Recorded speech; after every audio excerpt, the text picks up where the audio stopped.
So today's session is hosted by the American Society of Engineering Education's Commission of DEI, but I would like to also acknowledge our impact partners, our ASE Management for DEI Committee, our ASEE's Engineering Management Division, and ASEE's Engineering Development Division, each who have had help in our recruitment efforts. In today's session, we reached over 200 individual registered individuals, and we have 89 people with us today. So thank you again for all of our help as an impact partner in facilitating the logistics of helping us get the word out.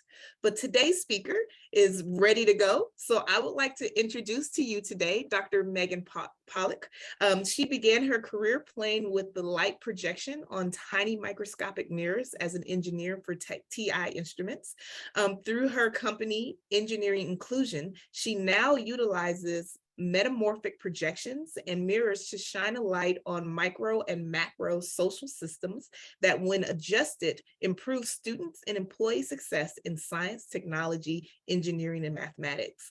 A TED speaker, author, and a past recipient of the National Science Foundation's Graduate Research Fellowship, Megan holds a PhD in engineering education from Purdue University, a master's in science in electrical engineering from Texas Tech University, and a bachelor's in computer science from Texas Women's University.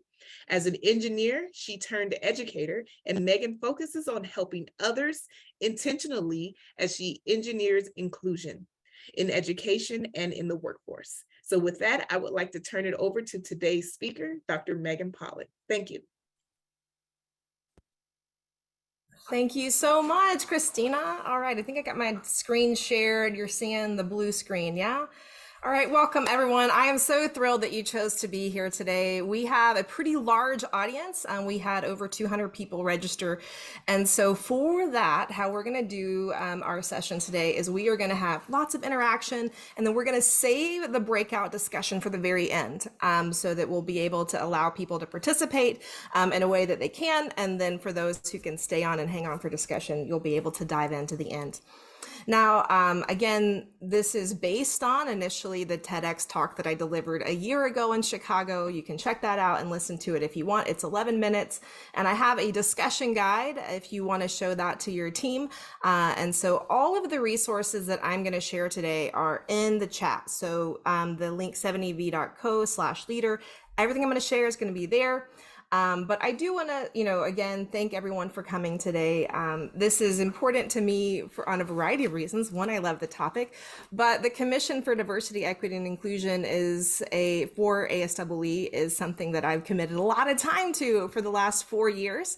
So I've served as the Director of Professional Development, and we started these awesome workshops in the initial stages of the COVID-19 pandemic, and it really set a great opportunity for us to continue to provide professional learning for others. I am now serving as the incoming chair for the commission. And so again, I just want to thank our partners for the American Society for Engineering Management. So again, we see we've got some Woodrow here, helped us connect there, to Meg Hanley for helping us to connect with the lead division for ASEE, and all of our people who helped to expand our reach for this. Thank you for that. I really appreciate it. So again, to help us, we've got the live transcript going. If that bothers you, you can hide it. If you want to share your camera, I'd love to see you. That would be awesome. You're welcome to share. It doesn't have to be just me sharing a camera. You've got the ability to use the reactions, so use those liberally. This is a really good point to sort of check and make sure that your name shows up how you want to be called. Sometimes we log in on somebody else's account. It doesn't show up how you want. So just make sure that you are who you want to be today. And I also invite you to add your pronouns. And to that point, my pronouns are she or they. And if you want to learn more about that, I've got some great resources on my website to talk about why we share our pronouns. So some guiding questions for us today and objectives. We're going to start with helping us think about to ourselves, what is an inclusive leader? And you're going to have an opportunity to reflect on what does inclusive leadership mean for you? Then we're going to talk about how does one become an inclusive leader. And I'm really intentional about that language become, because there is never the terminal point in which you have achieved inclusive leadership 100%. We are always becoming and we are always learning and growing. And so what we're going to do today is we're going to explore a 4-part iterative process. You're going to be able to assess and make a plan and adapt your own leadership skills and practices to become a more inclusive leader. And you're going to leave with more strategies and resources than you know what to do with, but I've got a plan to help you figure out how to get started with those strategies so it doesn't feel so overwhelming. So again, thanks, Ali, for helping us to share those links. I have a PDF handout that you can access here. It's going to have a summary of everything that we're going to go through today. And so I encourage you to download that. It's not necessary for what we're doing today, but it will help you to kind of keep us moving. And then also the website here, this has lots of important resources that I'm going to share today. So you can always come back and download the PDF if you forget to save it today. If you like slides, I'm sharing my slides with you so you can access those here. And then here's an action plan and some suggested strategies for how you can approach this.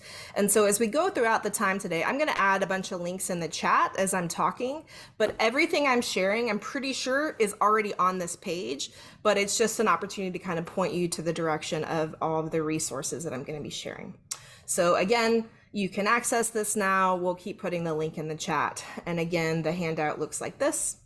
And so now, Christina already did a little bit of a sort of warm up to help us think about how we want to show up today. But one of the tools that I created earlier this year was on group norms and like, how do we set a sort of intentional session pledge for how we want to operate? And so this sort of why we do this is because every group naturally develops some like normative behaviors, expectations, and some unwritten ways of operating. And so to intentionally engineer inclusion, we can set or establish norms that scaffold equitable and inclusive practices. And so that's one of the things that I want to share with you today, are lots of tools that help you employ the things that we're talking about, right? We need tools that help us to change our behavior. And this is one way that you can do this. And so if you go to that domain, the session pledge, then you'll be able to access lots of different resources that you can employ in the classroom or in your staff meetings. I even have some sample slides that you can use. And so there's a PDF that you can access and to learn more about this. But the key thing that we want to focus on today is make sure that we're staying engaged, sharing the mic, supporting others, and get ready to stretch and reflect as we go throughout. So this first Slido poll, if you've never used Slido, this works best if you have a smartphone. And so I think we're all maybe used to using QR codes thanks to COVID, but open the camera, the photo, hover it over the QR code, wait till the little bubble pops up, open that up. And once you use that QR code, that's the same QR code that we're going to use throughout the whole workshop. And so this is a little bit of a warm up to give you a chance to sort of tune in. And why I like this is because it allows you to sort of be part of the live conversation. It puts it all on one screen, so you're not having to check back and forth with the chat. And so it kind of brings us all into the present space here. You can see here, it tells us that about 20 people are typing. And then it will tell us here in the top right how many people have contributed once those go live. And so tell us your name, your role, and what do you hope to get out of today's session? Now, if you can't figure out how to work the QR code and the slides, you can open it up in your browser. And if you're still having some issues, go for the chat. I still have this chat here open, and we've got a handful of people helping us to monitor that as well. So tell us your name, your role, and what do you hope to get out of today's session? All right, Delia, thank you for timing in. You want to learn some innovative inclusion practices. You learn to be an inclusive leader. Sandra, welcome. Joshua, Meg, awesome. And so you'll be able to, on your device, continue to kind of scroll up and see these things, and then these are going to be saved afterwards as well. So many great contributions, thank you. I'm going to read through these. Want to improve leadership skills, opportunity to reflect and goal set. Hey, we've got lots of opportunities for goal setting today. So I'm glad that you came for that. Learn about some more inclusive practices, add to your leadership toolkit. Awesome. Looking to improve your skills, actions to implement and shift STEM culture, inclusion practices while supporting faculty in your department, improve leadership of a diverse team, fostering inclusive environment. Excellent. Well, thank you all so much for contributing to this. This is a good sort of warm up to get you ready to use this tool. And we're going to dive in. If you don't get to contribute to this, that's okay. You can add it to the chat, but I'm going to move us forward. So again, thank you all for participating. So to get our conversation started, I want you to think about, what is an inclusive leader? What are those traits, qualities, and behaviors of inclusive leadership? Now we're going to jump right back into a Slido poll. And I want you to just get all those neurons firing, thinking about, what's an inclusive leader? What does it mean to you? What are those traits and the qualities and the behaviors of inclusive leadership? So they're thoughtful. What else? They're understanding. They listen, they're not biased. They're reflective, they ask for feedback, they're empathetic. Listener, they're welcoming, they have integrity, they're authentic, respectful of everyone, non-judgmental. They're intentional in their approach. Lots of notes here about listening, being respectful, being collaborative, being empathetic, being intentional, a high emotional intelligence. Lots of comments here around feedback. So being open to feedback and being good at giving feedback. Let's see. Welcoming, open-minded, listener, intentional, empathetic, understanding. So we definitely have some commonalities here that you all are voting on. Thank you. All right. We're going to dive forward here. Now, when we look at what inclusive leadership is, it is a set of behaviors. It's a set of behaviors that focus on group members feeling part of the group, retaining their sense of individuality while contributing to group processes and outcomes. Now, I want you to think about, what does it feel like?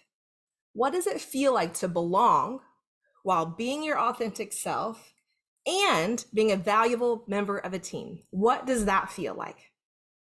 What does it feel like to belong while being your authentic self and being a valuable part of that team? What does that feel like? Feels good, right? You feel safe, empowered, comfortable. You have a freedom. You feel validated. It's rewarding. It feels fantastic. You feel heard. You feel safe and secure, safe, validated, productive. Yeah, so there is an influence of how you feel based on what you can get done, right? It's satisfying. You feel accepted and secure. Lots of commonalities here. Excellent. Yeah, so when we experience inclusive leadership, when we experience environments that help us to feel like we belong, where we can show up as our authentic selves and we feel like a valued part of the team, these are all things that we want, right? We feel validated and valued. Excellent. So to help us kind of move forward, if you feel like maybe you sort of always feel like you belong, right? Maybe you feel like you have, of course you belong everywhere, right? Or maybe you've never thought about how other people belong. I want to share this quote from a colleague, a friend of mine. He is an engineer. He worked in the oil and gas industry, and he emailed me this after watching my TED Talk, and I want to read it to you. He said, I worked in a male-dominated engineering industry, oil and gas. We had female engineers all the way back to the 80s. We had female engineers. I never saw them treated differently, but I never thought about how they might feel in that environment. And to me, this is a really powerful takeaway. How do people feel, and how are we thinking about the ways in which other people feel in an environment? And so when we think about diversity, we know that culture and diversity are not always visible, right? We can look at each other and we can say, hey, we all sort of maybe look the same, or we all share this one thing in common. But there are so many dimensions of diversity, and this list is by no means comprehensive. But there are so many parts of our identity that are beneath the waterline, right? They're beneath the things that we can see. We can't always see what people experience, and that can be both their race, their gender, their socioeconomic status. It could be their trauma that they've lived through. It could be their family and all of the things that they sort of bring. We may not be able to see that. And so when we think about belonging, there are two kinds of belonging I want us to make sure that we sort of split apart here. So first is this forced belonging. Raise your hand if you've ever said, I belong, gosh darn it, no matter what, I'm gonna fit in, I'm gonna do everything I can to make it work. How many of you have ever like set that intention, right? Yes, many of us, right? We have that intention of like, I'm gonna belong, I'm gonna adjust, I'm gonna adapt, I'm gonna, and maybe unintentionally have to assimilate to a culture that's not your own. But what happens here is we begin to feel like the sort of square peg, round hole. And our effort to jam ourselves and to fit into an environment, we end up losing part of ourselves, right? We're shaving off the sort of edges of ourselves. We're morphing in to fit into this environment that wasn't made for us, right? And so what happens here is we lose part of ourselves. We lose part of our wholeness, our authenticity, and our identity in an effort to survive in a space. Now, admittedly, this was my experience as a woman in engineering.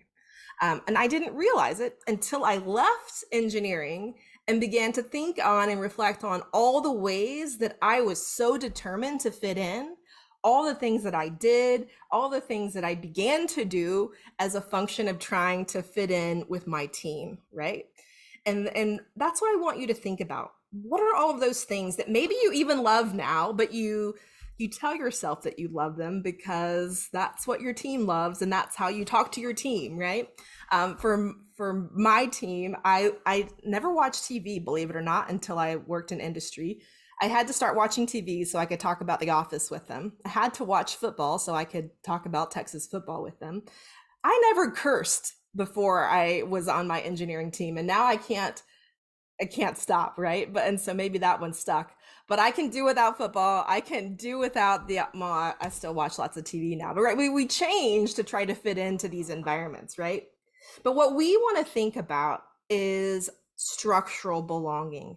How do we change the environment so that people can show up as their authentic selves, that we function from an asset-driven mindset so that people can show up and we honor all parts of who they are, all parts of how they contribute as a value add to the space, rather than saying, hey, that's not how we function here. You can try to fit in, but don't expect us to change anything, right?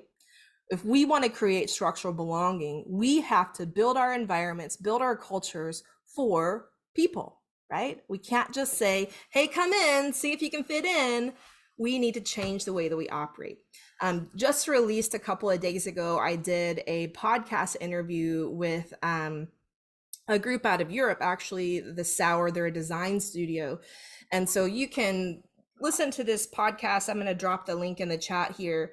And I talk about how to build structural belonging for inclusive environments. And so check that out if you're interested. Now, why we care about belonging is because it is a fundamental part of our human need. Now, many of us are familiar with Maslow's hierarchy of needs, and then the base level here is we've got to take care of our physiological and our needs and our safety needs, right? So that's making sure that we have our air, food, water, shelter. We've got safety needs, thinking about, are we secure? Do we have health? Do we have, some resources to sort of function? But right in the middle is this human need to have love and belonging. That's our friendship, intimacy, family, a sense of connection. And this happens before our esteem and our self-actualization. So what this means is we have to experience a sense of belonging in order to get anything done. We have to be able to experience these things. And so belonging and feeling valued are fundamental human needs, and people need to perceive that they are a valued member of a team and experience treatment that satisfies their needs for belongingness and uniqueness in their workplace. And so inclusive leadership helps to address these two crucial needs, and it enhances performance, collaboration, attendance, and reduces turnover. So like these are all good things here. And you can read a Harvard Business Review article on why inclusive leadership is good here. And so why it's good for organizations. You can also read an article that I wrote with my colleagues, Dr. James Hawley Jr. and Dr. Pamela Leggett Robinson in the book by Kendall. She's here, not Kendall, Meg Kendall here. She's here with us, I think. And Cindy, I don't know if y'all are here, but they were the editors for this book. And so you can check this out and learn more about it, and you can download it. It is open source, and so you can check it out from the resource page as well. So with all that being said, how do we become an inclusive leader? And so there are two kind of frameworks I'm going to introduce you today that sort of work together in a matrix. And so this is the inclusive leadership development model. And so if you read that book chapter that I just showed, it will tell you kind of how we got there and how we got to this inclusive leadership development model. You can also learn some of the history and the ways in which this was mapped out. But for those of you who are from engineering audiences, I actually looked at engineering ABET standards. I looked at pre-college engineering habits of mind, pulled together inclusive leader frameworks, and then created this model. So if there's ever a question of like, this doesn't fit in our curriculum, I made a whole case for it. So you can read that book chapter and take it to your leaders and say, this is part of our curriculum. So check that out. So the next thing that we're going to talk about is the inclusive leadership reflection tool with a strengths-based continuum. And so this strengths-based continuum is going to allow you an opportunity to kind of reflect on your own sort of situation and your own sort of where you are in this continuum. And it is an strengths-based and asset-based continuum. It's not meant to be punitive. It is meant to say, here I am and here I want to grow. It's based on sort of a growth mindset. So to get us started, I'm going to give you a couple of minutes and I want you to take the quiz. Quiz is a bit of a misnomer, but it takes all of the different components of inclusive leadership and you look at where you might fall along the continuum. So I'm going to give you a few minutes, take the quiz. So you can go to 70v.co/leader, do the QR code. It should take just a couple of minutes to answer these few questions. So let's do a little bit of activity. All right, so dive in, check that out.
All right, how are we doing? Are people finishing up? Still working on it?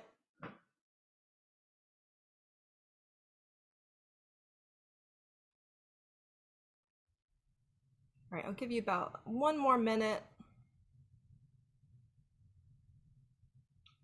One more minute before we move on, but you can certainly finish it.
All right, let's come back together. If you're still poking away at responses, that's fine, keep going. But I'm gonna introduce you here quickly to the stages of the growth continuum. So again, you can learn more about this in your handout. All the explanations here are on your handout as well.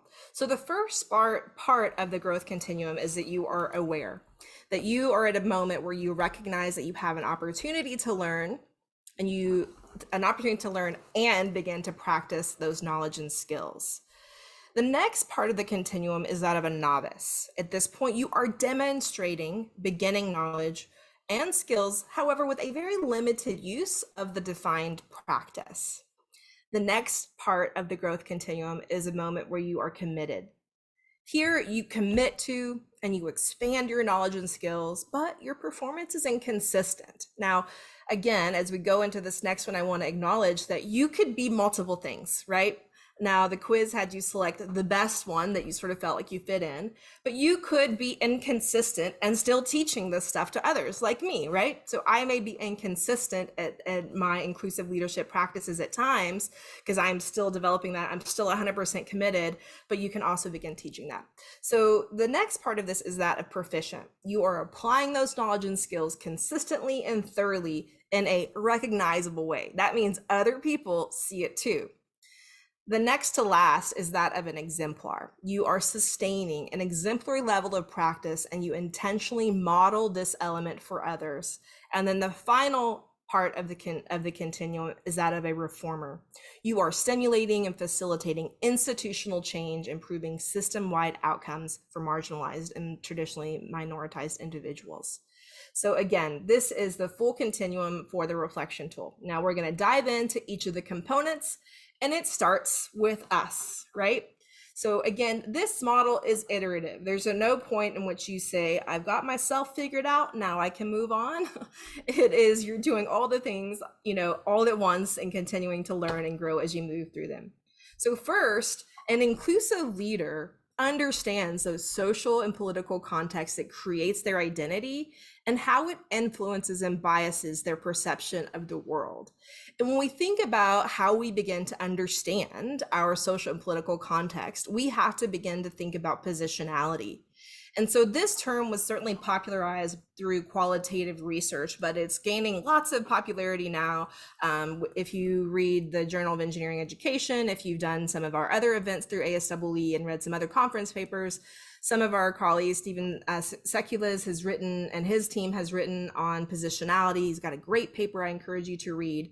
And I've got an exercise that you can do to begin to think about what is your positionality. But your positionality, it describes how your identity biases your understanding of an outlook on the world. It also begins to think about sort of what's salient at different times, right? If you were in an environment full of people who were maybe like some part of your identity, maybe it's a marginalized identity, it may not be salient at that point. But then if I show up and I'm the only female in a class full of 70 engineering students, at that moment, my gender becomes a salient part of my identity as a marginalized and traditionally excluded person in that space. So to think about positionality, we have to begin to think about how we sort of move through the world. Now, what this does not look like, and I've got a couple of examples here. And so a couple of examples with this to be to think about, when we say things like, I'm just here to do a job, or I'm tired of being politically correct. Or when we say things like, and I was guilty of this for a long time, growing up in the dominant culture as a white person, thinking I don't have culture. I thought culture was assigned to people who were not like me with my color skin tone, right? When we don't acknowledge that we have culture, then when we don't acknowledge that we have identities, or when we say things like, I'm not biased, right? When we use this kind of language, this is not what this looks like. And so I've also had lots of engineering people say, like, there's no bias in engineering. We're just teaching circuits. We're just teaching thermodynamics, whatever it is. Well, folks, there is lots of bias in all of these things. It's in the environment. It's in how the books are written. It's in how we teach. It's in the strategies that we use to teach and the strategies that we use to grade. It is embedded in all of these things. And how we have been conditioned to move through the world influences those things, right?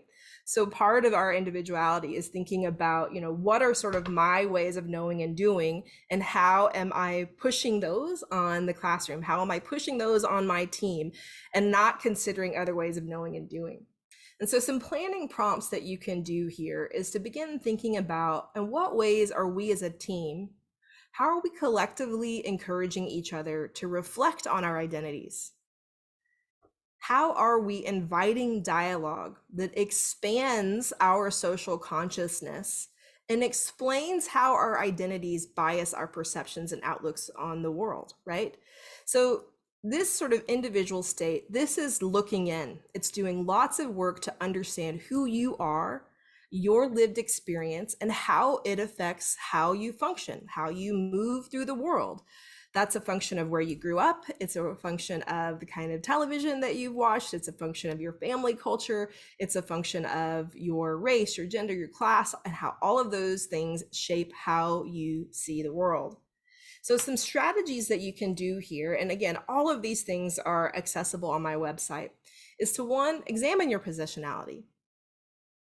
And you can do an exercise to begin to think about that. And this is an ongoing practice. Again, it's not a point in which I can say, I know who I am, right? I'm always learning who I am and learning how my background affects how I move through the world.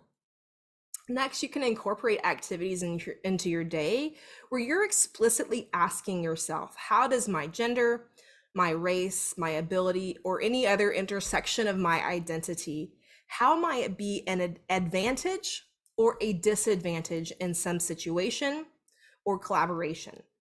Another thing to ask is, like, how am I showing up in this space? Am I showing up in a space that I am unintentionally maybe putting an identity that has some power up on a pedestal? Am I showing up in a way that's elevating others? Again, it's that reflection, active reflection.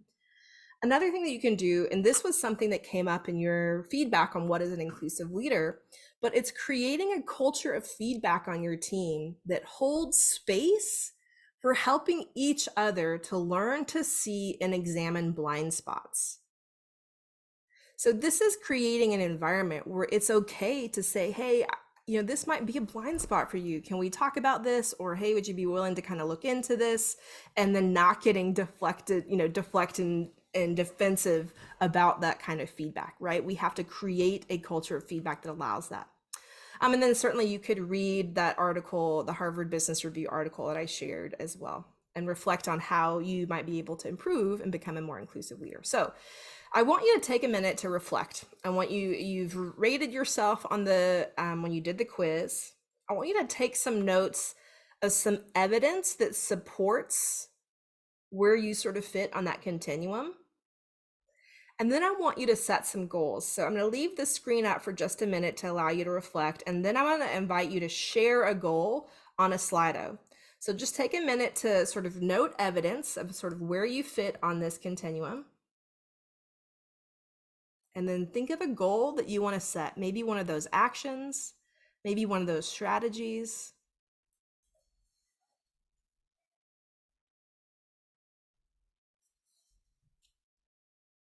So share a goal that you want to set for yourself related to this first component of the model.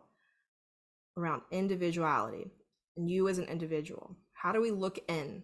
What's a goal that you want to set for yourself, maybe set for your team and how you lead your team or how you lead your class? Set a goal.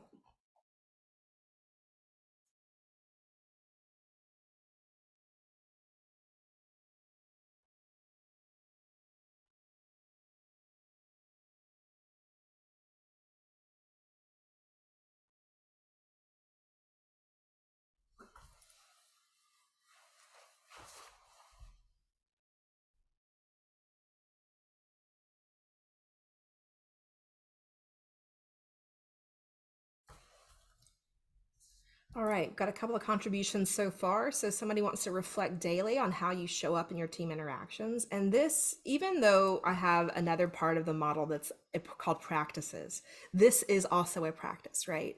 To become an inclusive leader, we have to practice these skills over and over again.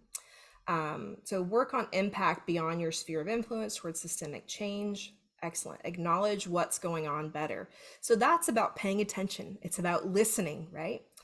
Check in with colleagues to see how you're perceived. There's a great book that I love by Dr. Tasha Eurich. It's called Insight. It's called Insight. I think she changed the subtitle. It's like why we're not as self-aware as we think we are. But if you look up Insight on Amazon, it's there. It's a great book on building self-awareness as well. And I also have some resources on my website on like building self-awareness for social justice.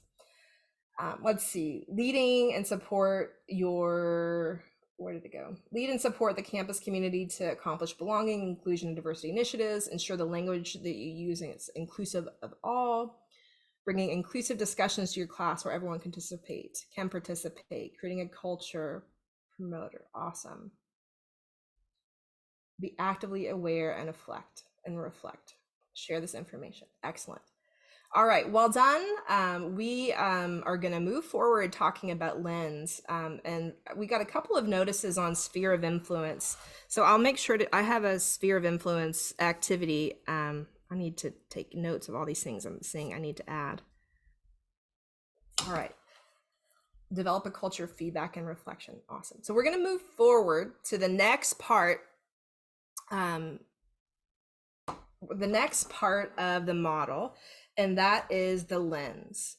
And so lens has two components, systemic thinking, and then this ethical dilemma of bias. And so the first part is to be a systemic thinker, or let me back up. So lens is how we look at and see the world, right? So individual is really looking in, and then we begin to look out. And so there's two key things here. First is systemic thinking, and the second is this ethical dilemma of bias. And so systemic thinking here, this is an inclusive leader considers how systems of oppression and advantage influence their decisions and impact their team. And so this is, again, something that many of us have been conditioned to not see. We've been conditioned to not understand.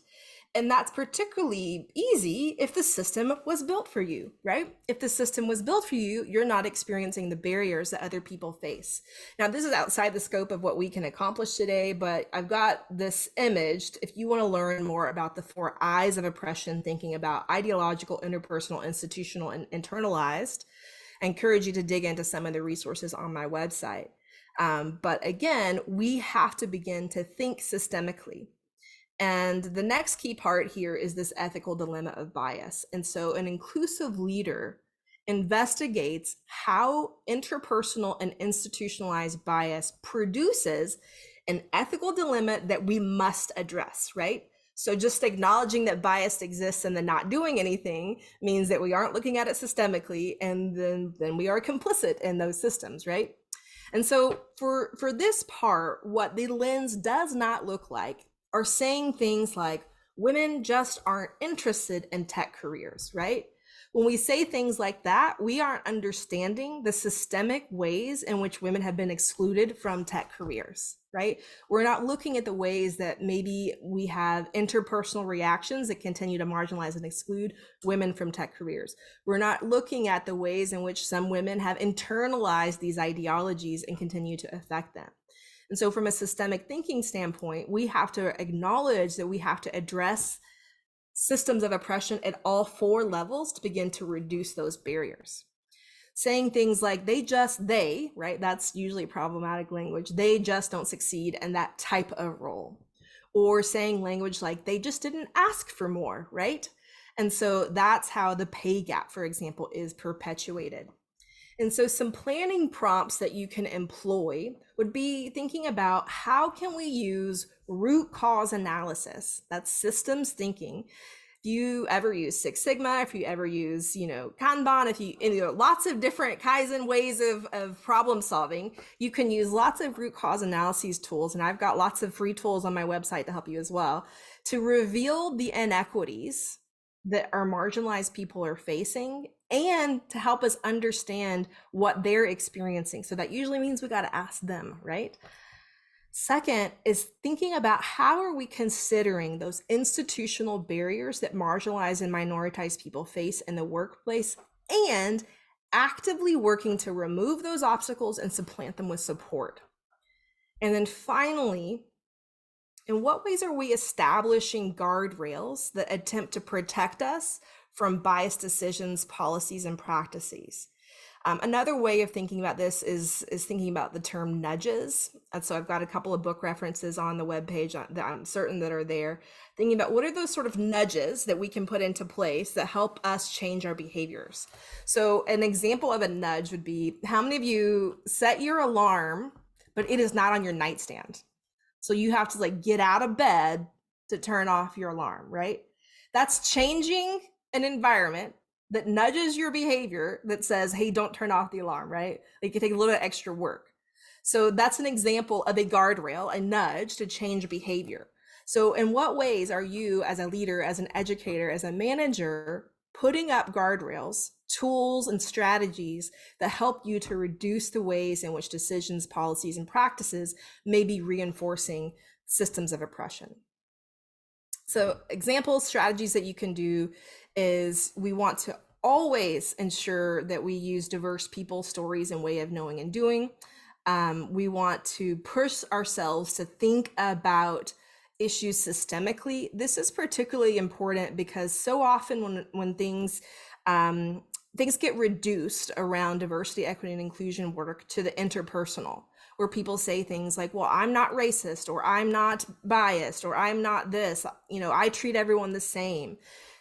In those instances, they're being reduced to an interpersonal kind of interaction. We aren't looking at the ways in which this is affecting the system and which way we may be complicit in the system's functioning, right? How are we upholding that system?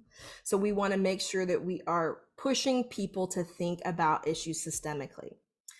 Are we using root cause analysis as a tool to understand issues of inequity? Are we ensuring that the ethical dilemma of bias is part of all ethics discussions, right? How are we examining these things? So now I'm going to give you a chance to reflect.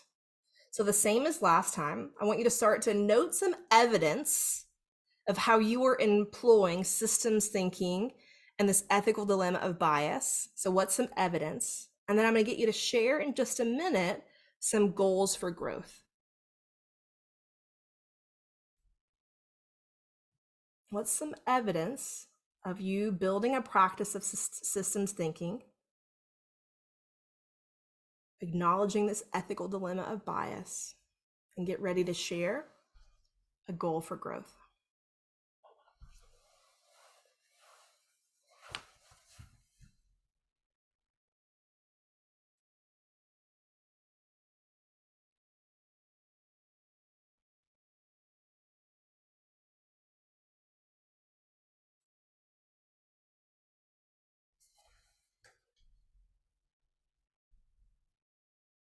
So a reminder that the lens is this systemic thinking and this ethical dilemma of bias.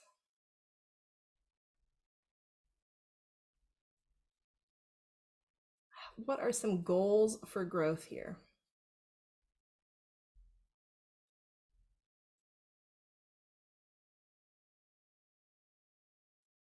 How are you going to build a more systemic thinking and address the ethical dilemma of bias. So more effectively use the self-others systems model of leadership. Hey, whoever that is, tell us more. I want to learn more about that. Add a link to the chat. We'd love to learn more.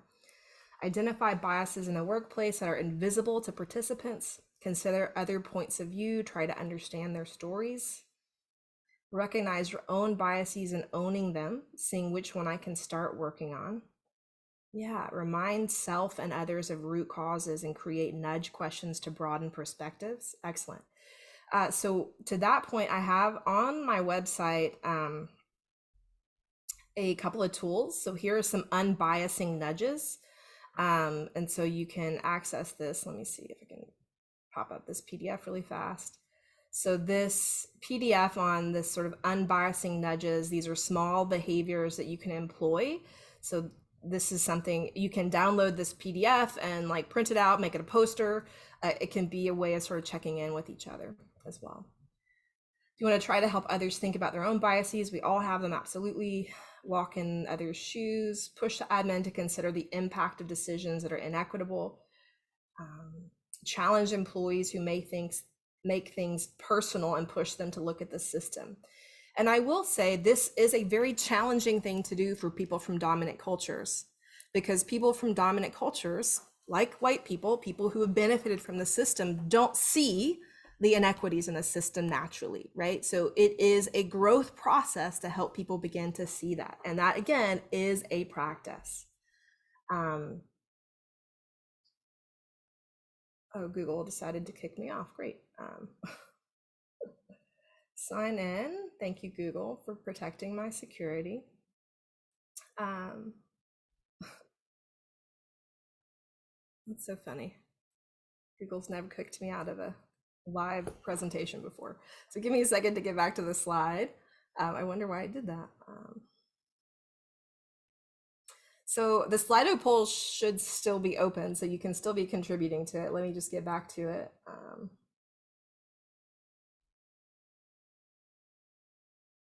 Okay.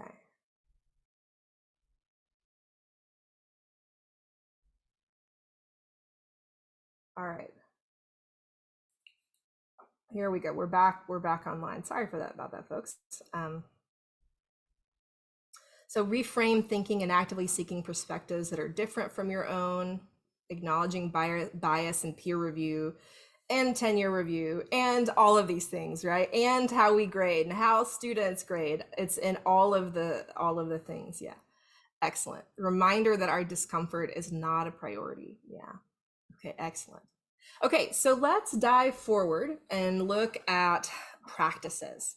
So practices has two key elements, that of human-centered approach and being an accountable, lifelong learner.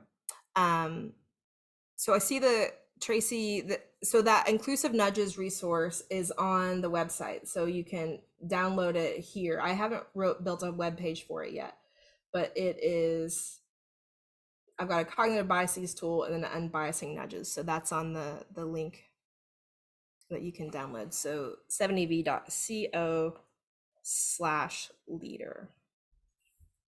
Okay. So the practices has two elements, that of human-centered approach and being a lifelong learner. So let's talk about the first one. So in the human-centered approach is when an inclusive leader is working from an asset or a strengths-based mindset and recognizing the value and celebrating the beauty of diversity. They lead intentionally with empathy, curiosity, and open-mindedness to strengthen the dignity of all humans around us.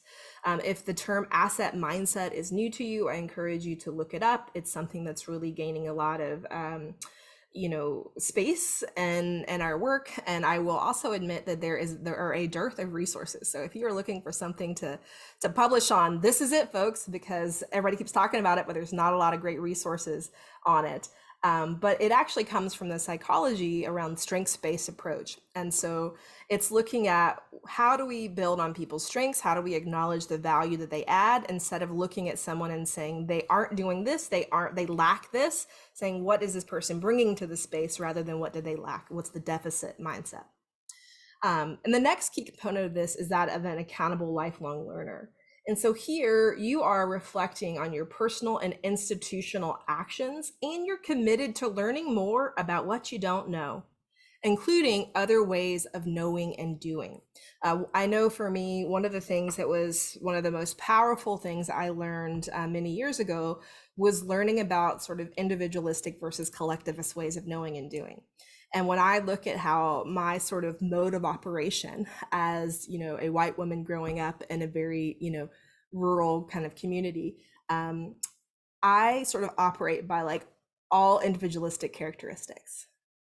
And when I realized that that is the sort of dominant way of knowing and doing in our country, and how that was showing up for me as an educator, and everything I was doing was like a competition. Everything was about what is it that you do rather than looking at the whole.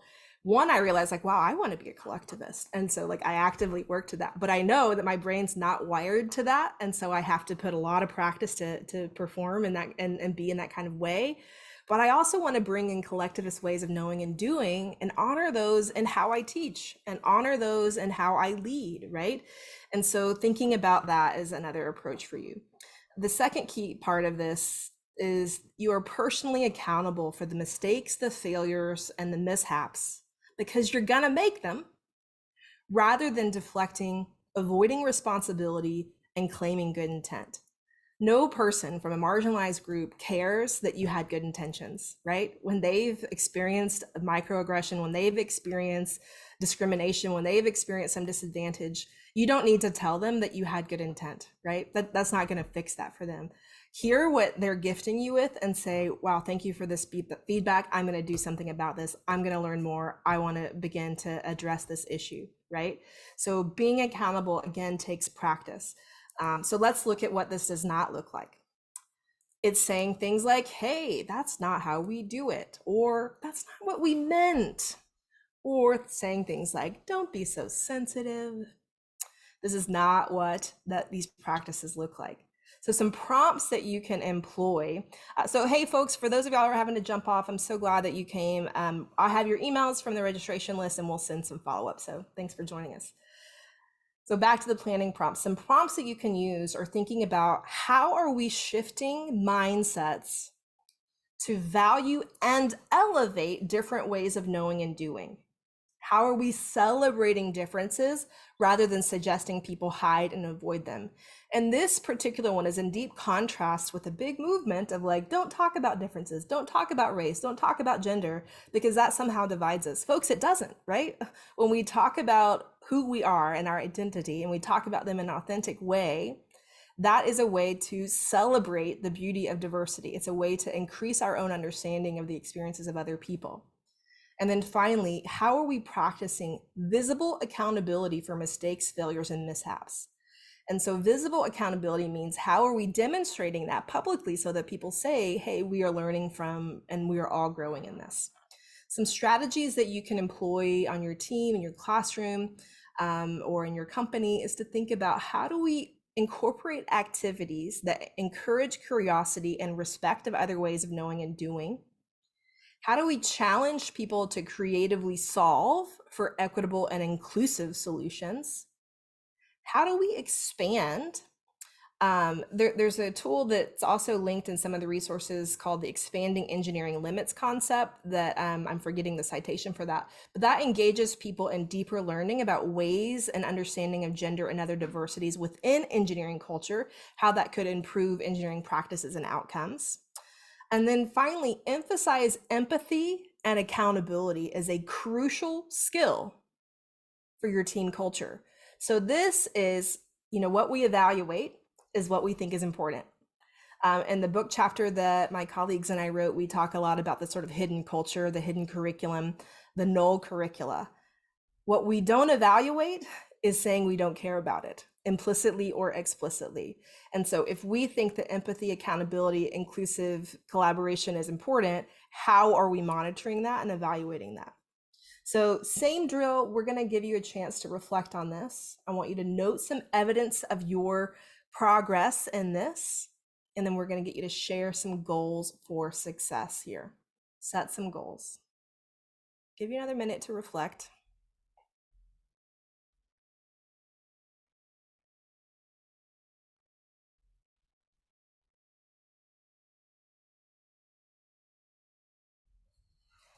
All right, if you've got a goal around the practices of a human-centered approach or accountable lifelong learner, share those here.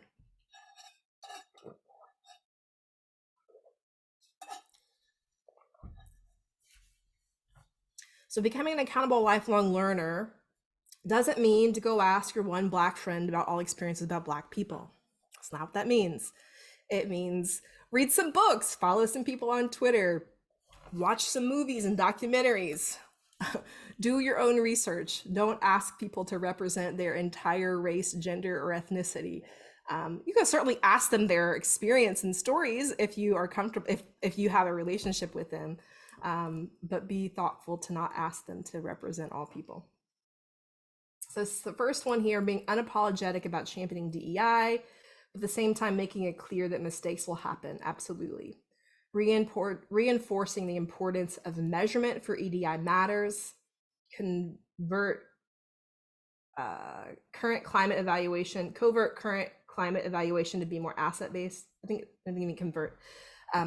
Owning your mistakes. Somebody gifted me with this way of thinking years ago when I was on sort of my beginning journey of self-awareness and social consciousness expansion.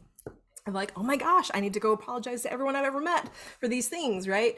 And she's like, pump the brakes, Megan. First of all, I just want you to celebrate when you begin to notice things, right? You'll get better and faster at noticing the ways in which you sort of engage with others. But really first just celebrate that, right? Rather than taking on any kind of shame or any kind of guilt associated with that, just celebrate that you're beginning to recognize. And then if you want to work on amends, you can do that as well, but celebrate when you begin to see these things. Learn not to become defensive if I make a mistake. So a tool for that is to take a deep breath. Wow, thank you for that feedback. And mean it sincerely, right? And say, I want to work on that, right? Just take a deep breath, say, thank you for the feedback, and express intent that you want to work on it. Leverage the feedback to be better in the future. Read, listen, watch the podcast, articles, videos related to EDI each week. Awesome. Excellent examples here. Thank you all so much. And I'm going to take all of the goals that you all share and I'll post them on the website too. So you're going to have everyone else's goals that you can see and maybe you can adopt them as goals as well.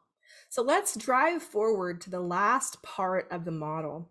And so we'll get through this and then that's going to give us a little bit of time to go into breakout rooms for those who have time today. So outcomes again has two parts: culturally intelligent communication and inclusive collaboration. So first of all, cultural intelligent communication means an inclusive leader. As an inclusive leader, you are attentive to which voices, values, ways of knowing and doing are present, missing, or silenced. I'm going to think about that for a second. Whose voices, values, and ways of knowing and doing are present, missing, or silenced? You are also actively and empathically listening and searching for cues to bridge gaps among diverse people. We'll talk a little bit more, go a little bit deeper in this in a second. An inclusive collaboration, this means as an inclusive leader, you are actively and equitably engaging diverse perspectives, experiences, and backgrounds to enrich the collectively shared environment, and you are balancing the assumed norms to allow for more authentic engagement. So balancing the assumed norms, meaning that we're paying attention to the ways of knowing and doing and saying, what are the norms that have been created in this team? And if they are elevating, highlighting, perpetuating dominant ways of knowing and doing, if we begin to balance that so that it incorporates other ways of knowing and doing from non-dominant cultures, we begin to allow people to show up in a more authentic way. So what this doesn't look like is, and I want you to raise your hand if this has happened to you, someone repeats or rephrases what you said and gets credit for it. Anyone? Yes, right? That usually happens by someone who has some kind of marginalized identity, but if someone else says it or repeats it, they get the credit for it. So how you fix that is say, hey, let's acknowledge that Christina said this first, right? And Christina, would you like to elaborate more on your idea, right? So that's some advocacy that you can do there. Another thing that this does not look like is saying, hey, they didn't say anything, so they must be fine. If we go back and use systemic thinking, what are some systemic barriers that keep people from saying something, right? Lots of power structures. How often is someone going to say that something has happened if it's going to influence their outcomes, right? If it's going to influence their grade, their performance review. So we can't just say they didn't say anything, so they must be fine. They always go along with what we usually do, so it's not a big deal to operate as we always have. This is perpetuating the dominant ways of knowing and doing, and is not being inclusive of other values and practices. And you might find that when you incorporate other practices, it's better and people like it more, right? So you never know those things until you try. Other language that can be added to this is using language like, hey, that's not very professional, right? I want you to think about who decided what's professional. Where does that history of professionalism come from? Or language that's like, you are so articulate, that's usually said to a person of color or someone who is where English is not their first language, right? That these kinds of language, right? They are perpetuating those sort of normative behaviors. They do not create inclusive environments. Those are a couple of examples of like really direct microaggressions that could be subtle or not subtle, right? But when we think about these kinds of things, how are we perpetuating examples of systems that were not created to be inclusive, right? So a couple of planning prompts that you can employ here are, first of all, in what ways are we actively listening to marginalized voices and striving to incorporate their ideas? The movement that, for us, by us, right? Like, how are we looking to the people for whom we're trying to serve and incorporating their voices and their ideas and how to serve them? How are we evaluating and refreshing our team norms so that more people authentically engage? So if you find on your team that everybody's always talking about football, how do we incorporate other hobbies in there, right? And it doesn't mean everybody has to do those hobbies, but it's just saying, how do we learn something about someone else and create space? If all of your social gatherings are at the bar and there's alcohol involved, how do you create a more inclusive option that allows more people to participate, right? How are you, again, evaluating those team norms so that more people can engage? Peggy added in the chat another something that maybe she's heard is like, you don't sound like others. Right. Exactly. Thank you for that. Okay, so let's look at some strategies that you can employ. We're going to reflect and then we're going to go into breakout rooms, okay? So first thing that you can do is to ensure that culturally intelligent communication and inclusive collaboration are metrics for evaluations. That which we value is that which we evaluate is that which we value, right? So put the things that matter to you and how you're evaluating others. Prompt regularly whose voices are either missing or silenced. Why? What can we do? What will we do, right? This is again a practice. Whose voices silenced or missed? Ascertain ways to measure shifts away from dominant cultures. And then finally, this is a key two-parter, is host small group listening sessions, but this only matters if you listen, right? So don't host a listening session if you're not planning to do something with that, if you're not planning to incorporate those voices and that feedback in something. So ask great questions, don't forget to listen, and then take a collective grounded action approach on what you've learned from that. So last sort of reflection here, take some notes on some evidence and set some goals for how you want to move forward.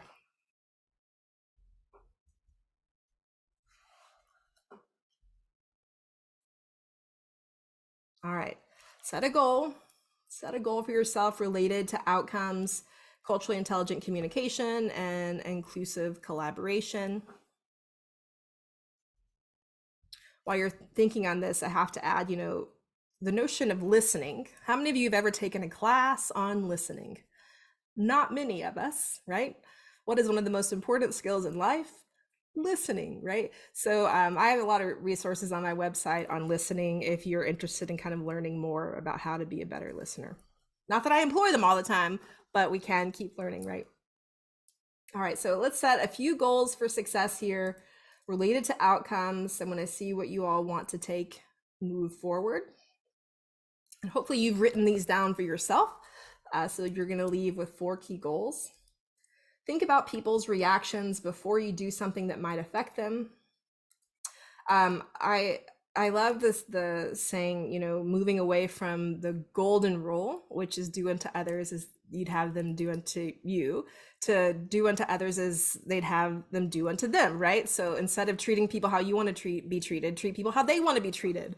And so I'll also add the platinum rule video and resources on my website to your page. Identify and redirect statements that perpetuate non-inclusion. Learn about hosting listening sessions to better serve underrepresented genders in engineering.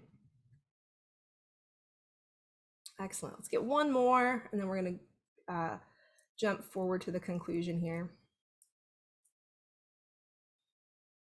Allow space for others on the team to contribute their ideas in group sessions. Add culturally intelligent communication and inclusive collaboration as metrics. Yes, that's excellent. Start by listening. Then speak up in ways that acknowledge the listener. Respond to people. Try not to react.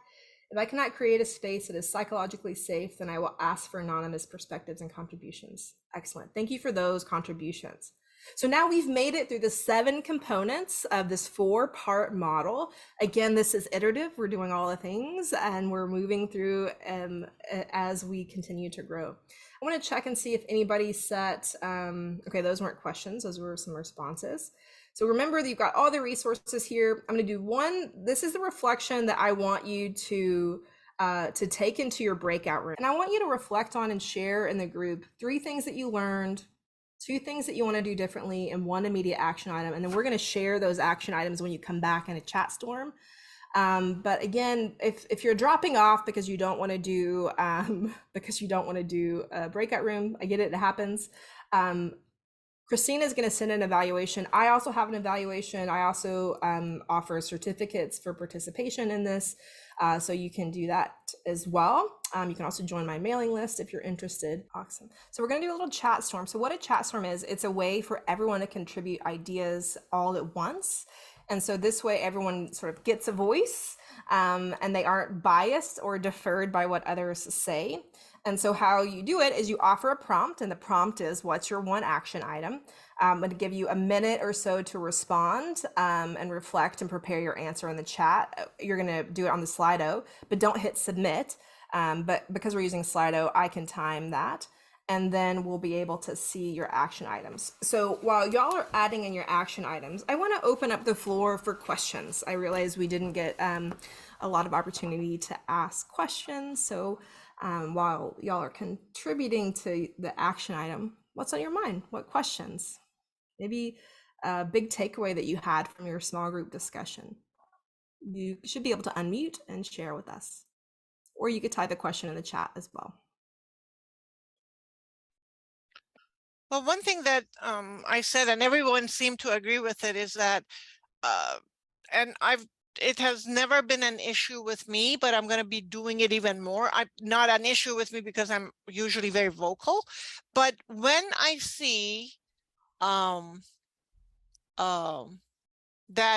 someone is not being inclusive, is violating that that psychological safe space for somebody else, to call them on it, to, in a respectful manner, but to tell them, are you aware that you did this, that you said this, that your body language conveyed something that made the other person or me uncomfortable? And if it's intentional, well, let's talk about the damage. And if it's not, you should be made aware that it had that result. And so perhaps awareness and that self-check would be good. And another thing is that I'm just as guilty as the next person, that it's unintentional, but I might say something or do something that might have that impact, and apologize, immediately apologize, acknowledge, and keep myself in check. Thank you, Jenna. I appreciate that. What else? Questions, maybe takeaways from your group?